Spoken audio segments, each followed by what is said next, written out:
Welcome to this presentation on the second coming of Jesus. What I'm going to present to you is a summary of my own book you can download on my website, and Jesus' second coming. And there is one both in English, and Swedish, and in German translation right now. So, why do we need to have a presentation like this? Isn't that fairly obvious? No, honestly not. There are several views of the second coming and the time before he comes. Maybe there even more than just when he comes. So we're going to include all that in this presentation. What I've done is to make it easy for you.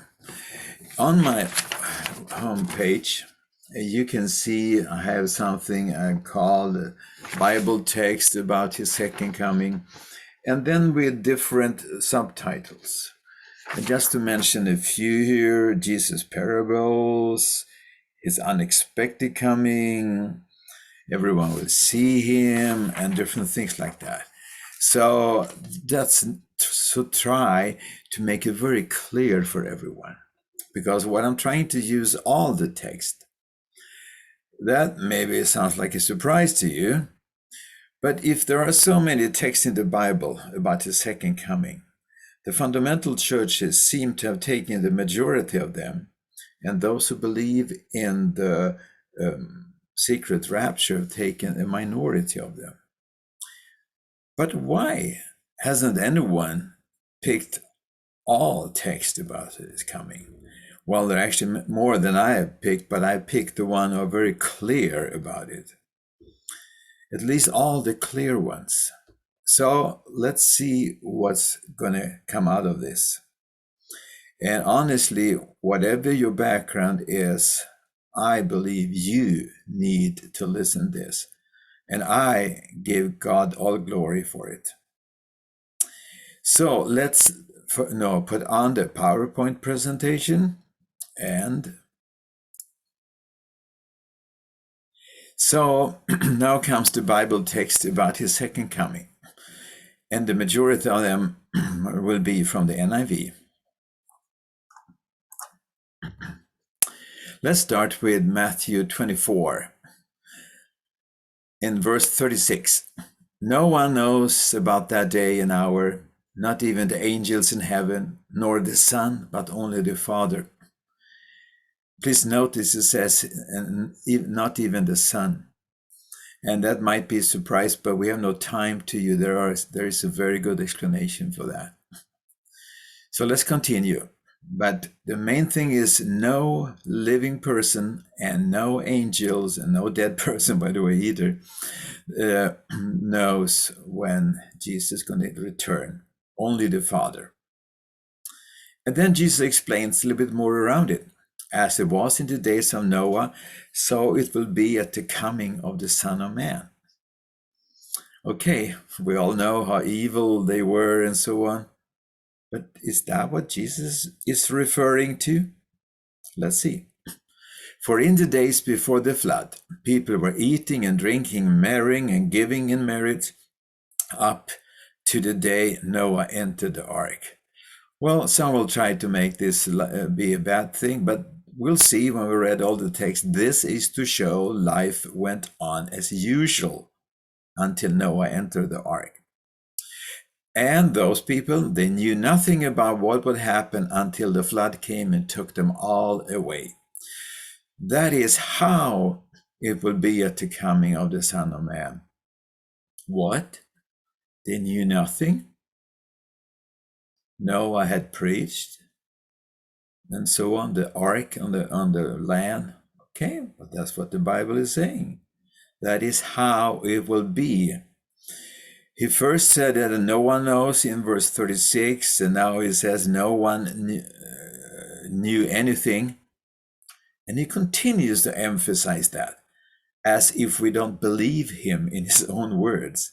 Verse 40, 2 men will be in the field, one will be taken and the other left. Well, that describes his coming too. And they're not persecuting each other. They're working side by side. One saved and one unsaved. He continues. 2 women will be grinding with a hand mill. One will be taken and the other left. The same story. And if you read the whole passage together, there is 6, 7 times Jesus repeats the same thing. Life goes on as usual until he comes. It's his words. We could continue to read the next example from Matthew 24, but I decided to go to Luke 17 because we have more details there. So he has just explained about Noah here too. And then in verse 28, it was the same in the days of Lot. People were eating and drinking, buying and selling, planting and building. Well, that's again, life goes on as usual. But the day, listen what it says, but the day Lot left Sodom, fire and sulfur rained down from heaven and destroyed them all. And if you go down to the book of Genesis, you will find that the angels have to hurry them out, pull them out of Sodom, so they would not be part of God's wrath on them.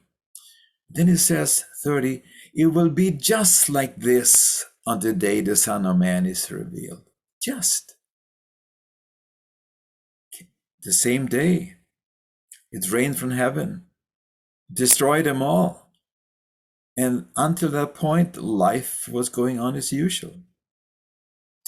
Let's go continue there, Luke 17, verses 34 to 37.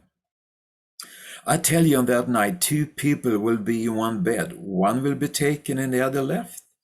One will be lifted up and meet the Lord, and the other left. Same thing again, 35. 2 women will be grinding grain together. One will be taken and the other left. Where, Lord, they asked. So now, where are they going to be left? What's going to happen to them? Where there is a dead body, there the vultures will gather. Jesus indicates those who are left will end up with death. Let's go to his unexpected coming. There are about 10 texts about that, but I'll just pick a few. But you have it on my list. Therefore keep watch, because you do not know on what day your Lord will come. Again, the same thing. But understand this, if the owner of the house had known at what time of night the thief was coming. The second coming is several places resembling a thief that comes in the night when we do not expect it. He would have to kept watch and would not have let the house be broken into. So you also must be ready all the time, I add there, because the Son of Man will come at an hour when you do not expect him. I was working in the United States at the time on 9/11, and I was in a big room with cardiac rehab patients, and the TVs were going, and just all of a sudden this happened. And many of you, if not all, have seen it or heard about it. And everything stopped. We were all in shock. What's going on? And the next week, I would say, after this happened, in my church, we went all to another church, and they all came to us, and then we went to a third church, and we all prayed together, and we all thought, this is the terrible times of the end. But after 3 months or so, everything calmed down again, and all continue to do their usual things in the churches I'm talking about. When you do not expect him. So many have used the bad signs to scare people to be ready. But that's not what Jesus is saying. Since he looks on the heart, he wants to see how we are in our hearts all the time. When you do not expect him. Remember that. Luke 12:40. You also must be ready, because the Son of Man will come at an hour when you do not expect him. All these time words are non-specific. It's not talking about 60 minutes and so on. It could be a short period, undefined length. And then the 46, the master of that servant will come on the day when he does not expect him, at an hour he is not aware of. And in this example, he talks about the good servants and the bad servants. No one knows the day or hour, not even the angels. We go to Mark 13:32. No one knows about that day or hour, not even the angels in heaven, nor the Son, but only the Father. The same thing. Be on guard, be alert. You do not know when the time will come. The time of his coming will come. Please take it to heart. We cannot predict in any way. 2 Peter 3:10. But the day of the Lord will come like a thief, yes, as a surprise. But look, the next sentence. The heavens will disappear with a roar, the elements will be destroyed by fire, and the earth and everything in it will be laid bare. So at his coming, when he comes as a surprise, we're going to study what happens to the saved ones, but we know already, most of us, they will lift it up to meet the Lord in the air. But for the bad ones, there's nothing left of the whole universe. So what about the signs at his coming? I've grown up with that there were signs so many years earlier, and some go back even a couple of hundred years. But listen what it says really. Immediately, to be honest with you, if you would have a correct word-by-word translation, it should be soon, but after this distress of on those days. So we'll talk about the distress later on when we do the next presentation. The sun will be darkened, and the moon will not give its light. The stars will fall from the sky, and the heavenly bodies will be shaking, exactly as we read in the previous text. But now, the next verse, at that time, not before, not after, at that time when the sun shines in the moon, sun and stars and the heavenly bodies are shaking, at that time, the signs of man will appear in the sky, and all the nations of the earth will mourn. They will see the Son of Man coming on the clouds of the sky with power and great glory. So when do you have these signs mentioned there in Matthew 24 and so on? Then he appears on the sky. Mark 13. But in those days, following that distress, the sun will be darkened, the moon will not give its light, the stars will fall from the sky, and the heavenly bodies will be shaking. Very much the same thing. And again, next verse, next word, at that time, man will see the Son of Man coming.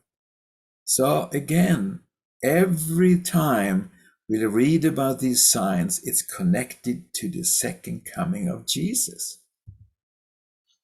Luke 21, there will be signs in the sun, moon, and star, and so on. And he adds a little bit more.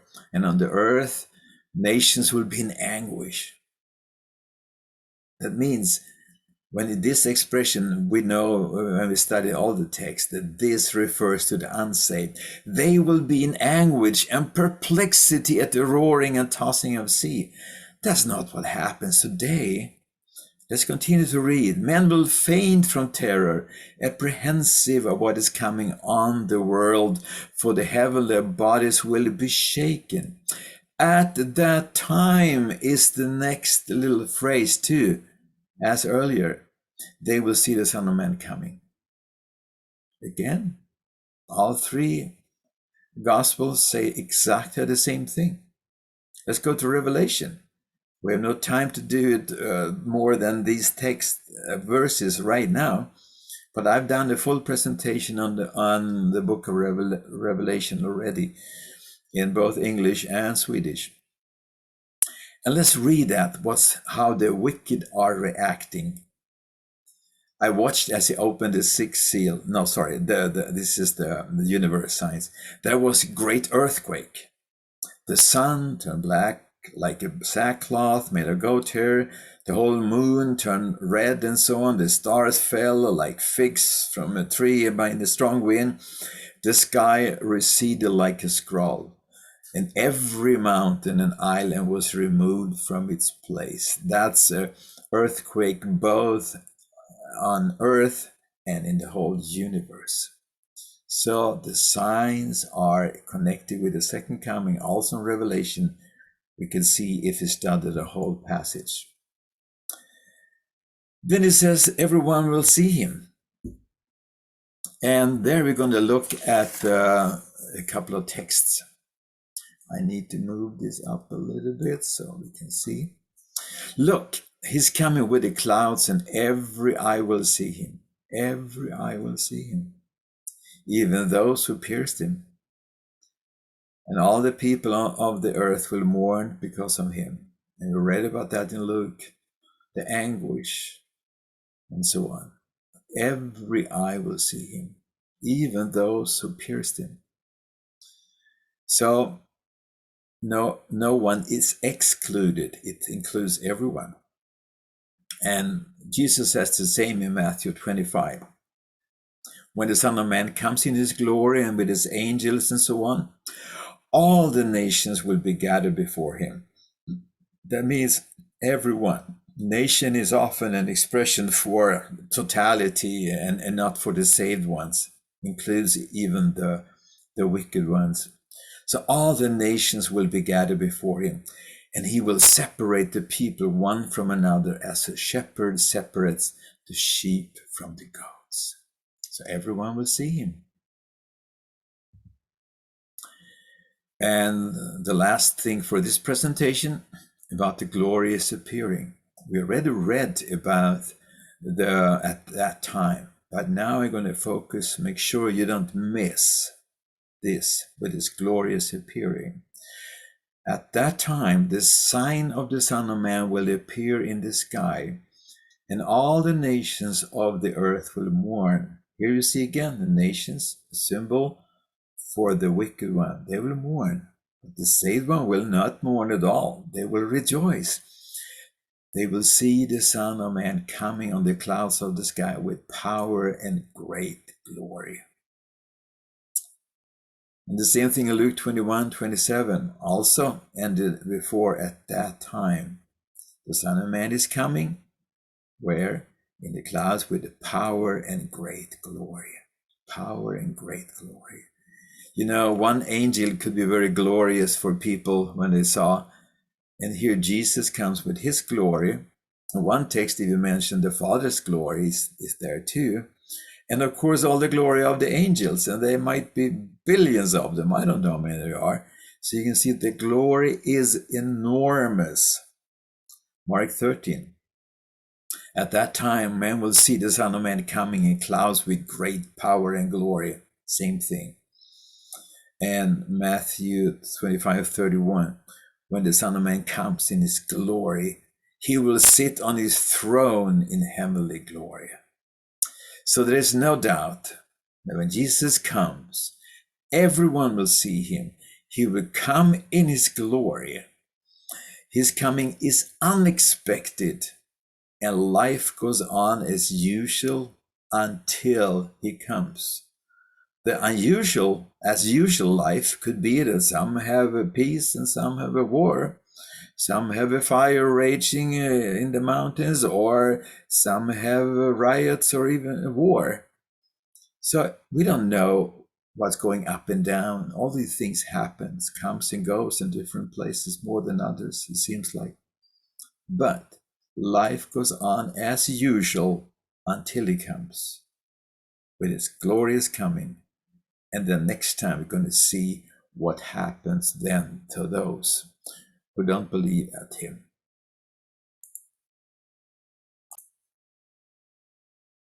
So with this presentation, I hope you got interested and a little bit surprised and start to think about this and pray about it. And again, go to my website and tobyjuriteg.com And you will find there are things you can print out so you can look at it for yourself and check all the text out. And there are many more on my list than I picked here for this presentation. So after having understood this, as I said, this is a summary of my book on the Second Coming, which you also can download completely for free on this homepage. But when I've done this so far in the writing, I said to God, well, what about Matthew 24? So many use that, and why not? Because it seems to be about the second coming. It sure does. So how do we understand that with all the bad things happening? So next time, we're going to have a very unique presentation for you. How we can reduce Matthew, Mark, and Luke in a special way, side by side. And then we'll notice some very clear and interesting things, and it will clarify many of the questions you have, maybe all of them. So welcome back.